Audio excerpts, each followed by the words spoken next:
십자가의 고난 다 받으셨으니 그 속 죄받은 성도 큰 소리 함께 높여 온 천지 울리도록 주 찬송하리라.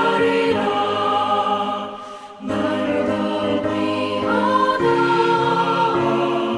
날로 귀하다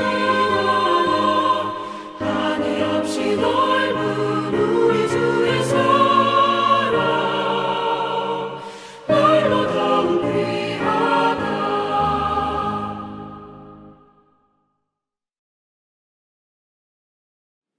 오늘 하나님께서 우리에게 주시는 말씀은 예레미야 34장 8절에서 11절의 말씀입니다.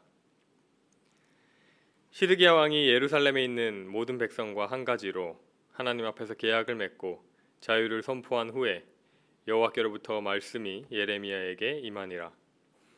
그 계약은 사람마다 각기 히브리 남녀 노비를 놓아 자유롭게 하고 그의 동족 유다인을 종으로 삼지 못하게 한 것이라. 이 계약에 가담한 고관들과 모든 백성이 각기 노비를 자유롭게 하고 다시는 종을 삼지 말라 함을 듣고 순복하여 놓았더니 후에 그들의 뜻이 변하여 자유를 주었던 노비를 끌어다가 복종시켜 다시 노비로 삼았더라. 아멘. 오늘 본문은 예레미야 34장 8절 이하의 말씀으로 시드기야 왕이 예루살렘을 통치할 때의 일입니다. 시드기야 왕은 예루살렘에 있는 모든 백성들과 한 마음으로 하나님 앞에서 계약을 맺습니다. 어떤 계약인가 하니 모든 노비들에게 자유를 선포하고 동족인 유다인을 서로 종으로 삼지 못하게 한다는 약속이었습니다. 사실 이 약속은 레위기 25장에 기록되어 있는 희년법의 하나로 이미 이스라엘 백성들이 지켰어야 할 약속입니다. 레위기 25장 29절부터 33절의 말씀입니다. 너와 함께 있는 내 형제가 가난하게 되어 내게 몸이 팔리거든 너는 그를 종으로 부리지 말고 품꾼이나 동거인과 같이 함께 있게 하여 희년까지 너를 섬기게 하라. 그때에는 그와 그의 자녀가 함께 내게서 떠나 그의 가족과 그의 조상의 기업으로 돌아가게 하라. 그들은 내가 애굽 땅에서 인도하여 낸 내 종들이니 종으로 팔지 말 것이라. 너는 그를 엄하게 부르지 말고 내 하나님을 경외하라.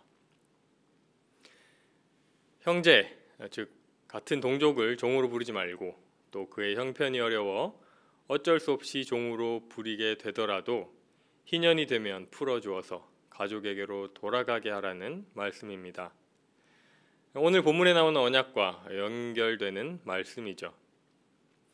이렇게 원래 7년마다 한 번씩 했어야 할 일을 이스라엘 백성들은 왜 지금에서야 다시 하나님과 언약을 맺은 것일까요? 앞선 말씀을 보니 당시 이스라엘은 바벨론 군대에게 위협을 받고 있는 중이었습니다. 바벨론 왕의 군대가 예루살렘과 유다의 남은 모든 성읍들을 공격해서 유다의 성이라고 할 만한 지역은 라기스와 아세가 밖에 남지 않은 상황이었다고 7절 말씀은 기록하고 있습니다. 유다는 바벨론에 의해 곧 멸망할지도 모르는 급박한 상황이었던 것입니다. 그러니까 이 이스라엘 백성들은 눈앞의 위기를 극복하기 위해 하나님의 보호하심을 구한 것입니다. 그런데 아무래도 맨입으로 구할 수는 없으니 온 백성이 모여 하나님과 언약을 맺기로 합니다. 이 상황이 상황인지라 아무래도 자신들에게 가장 소중한 것을 드리거나 자신들의 가장 죄악된 모습을 회개함으로 하나님께 간절함을 표현해야 했을 것입니다. 그것이 바로 무엇이었습니까? 바로 종을 자유케 하는 일이었습니다. 이것은 하나님의 계명을 알면서도 지키지 않고 있던 죄악된 이스라엘 백성들의 모습을 반증하는 것이고 동시에 종을 부리는 것이 백성 한 사람 한 사람에게 가장 이익이 되는 일이었음을 보여주는 것입니다. 상황에 치여서 이 원래 지켰어야 할 약속을 다시 조건으로 내세운 이스라엘 백성들의 모습이 보기에 좋지는 않습니다. 그래도 여기까지는 괜찮습니다. 이제부터라도 이 회개와 언약을 통하여 변화하여서 자신들의 죄악된 모습을 고쳐가고 그렇게 한다면 아무것도 하지 않는 것보다야 나을 것입니다. 실제로 그들은 마음을 모아 언약하고 종들을 풀어주었습니다. 그리고 유다를 코앞까지 위협하던 바벨론 군대는 이스라엘 백성의 소망대로 잠시 물러가게 됩니다.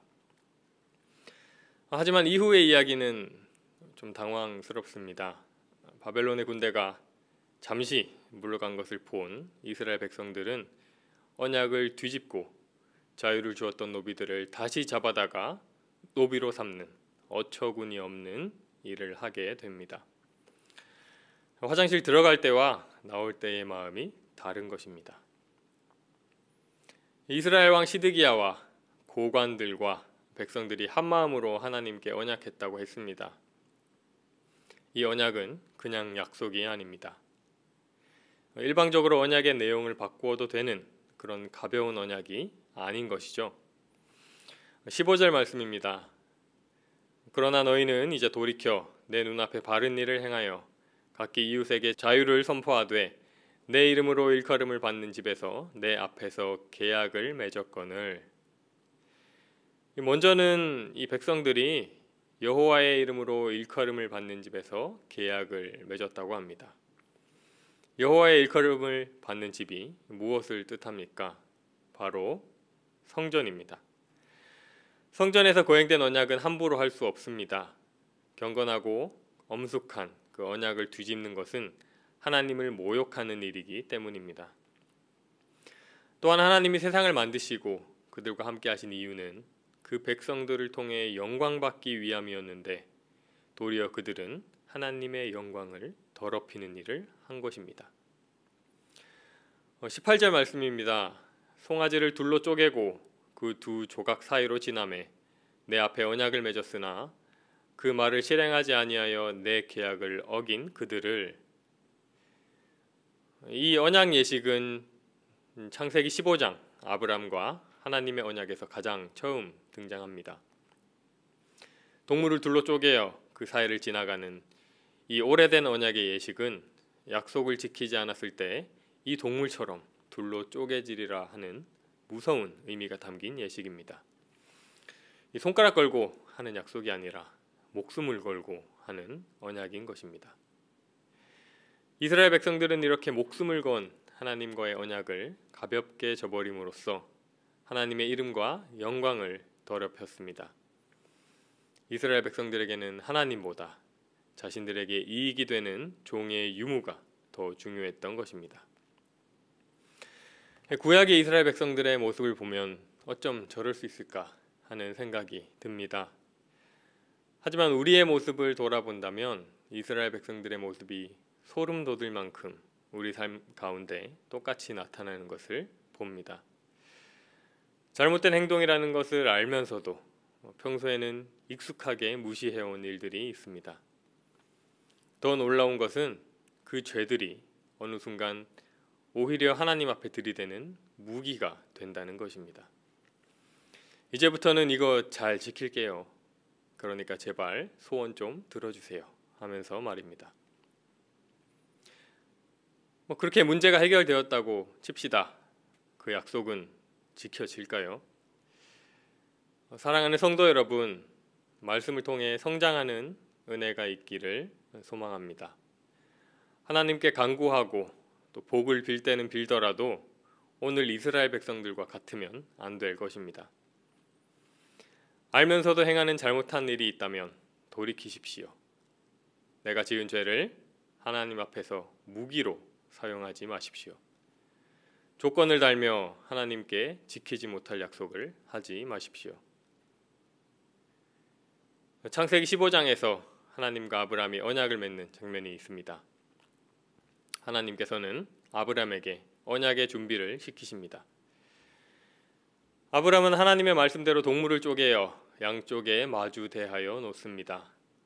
이제 준비된 언약 예식의 앞에서 양쪽 대상자가 쪼갠 동물 사이로 지나가야 하지만 하나님은 아브라함을 깊은 잠에 빠지게 하신 후에 타는 횃불이 되셔서 홀로 쪼갠 고기 사이로 지나가십니다.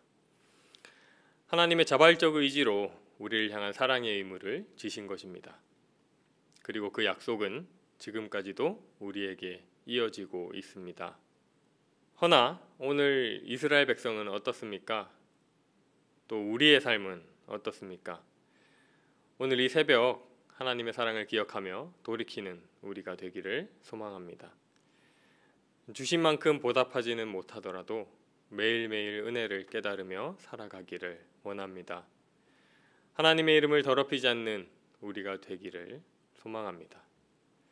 오직 하나님께 영광 돌리는 삶을 사는 우리가 되기를 간절히 소망합니다. 함께 기도하겠습니다. 은혜의 주님, 하나님의 은혜 앞에서 무릎 꿇는 우리가 되기를 소망합니다. 우리가 하나님의 이름을 더럽히며 살지 않게 하시고 하나님께 감사하며 주의 이름에 영광 돌리는 삶을 살게 하여 주시옵소서. 악을 돌이켜 선이 되는 역사가 우리 삶 가운데 있도록 주님 인도하여 주시옵소서. 예수님의 이름으로 기도드립니다. 아멘. 함께 주기도문 하시겠습니다. 하늘에 계신 우리 아버지, 아버지의 이름을 거룩하게 하시며 아버지의 나라가 오게 하시며 아버지의 뜻이 하늘에서와 같이 땅에서도 이루어지게 하소서. 오늘 우리에게 일용할 양식을 주시고 우리가 우리에게 잘못한 사람을 용서하여 준 것 같이 우리 죄를 용서하여 주시고 우리를 시험에 빠지지 않게 하시고 악에서 구하소서. 나라와 권능과 영광이 영원히 아버지의 것입니다. 아멘.